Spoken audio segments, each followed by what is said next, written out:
Port Vale are third bottom of the Football League after today's 1-0 defeat at Cheltenham. Our fans panel have their say. RHEAD from Maybank: the feeling before this match was that this team, if fit, was possibly the best we could field. The operative phrase there is "if fit" because clearly several of the players fell short.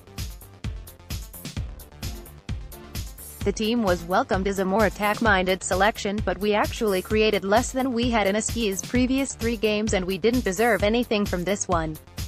Once more, 1 goal was enough to beat us, as apart from the obligatory offside goal, and a couple of early Pope headers, we rarely threatened Cheltenham's goal, and Flinders had a fairly easy afternoon. Both sides were poor, and the only difference between them was a well-worked set piece. The Vales were quite frankly shocking. Of the 4 players starting for the first time in a while, David Worrell showed the most, but the bar wasn't set very high by the rest. Cheltenham 1, Port Vale 0 live. Varney strikes to put Vale in trouble. Paul Dixon, from Burslem, shorter trip, same outcome.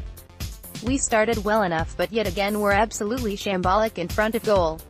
Possession is all well and good, but for all that, Cheltenham gave a warning shot with a decent header from which Scott Brown pulled off a great save. Then off a corner kick routine we find ourselves a goal down. Game over. We did have the ball in the net, but it was ruled out for offside. Fair play to Cheltenham, they were bigger, stronger and faster. They fully deserved their 3 points.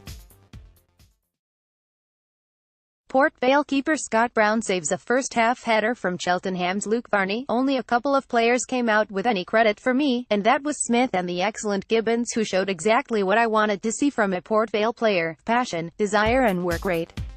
I heard the anti-Smurthwaite chanting, and this is only going to get worse. Don't blame this on chanting.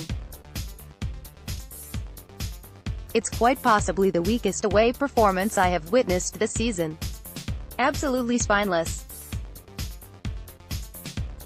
The National League awaits, and so does Port Vale's demise. Cheltenham 1, Port Vale 0. John Askey's reaction as Vale's troubles deepen. Phil Sherwin, from Burslem: we had a good 20 minutes in the first half when we looked as though we might do something. I couldn't see whether our goal was offside from where I was, but then we let one in, a bit sloppily from a corner, then switched off. The second half I thought we were dreadful. We did nothing.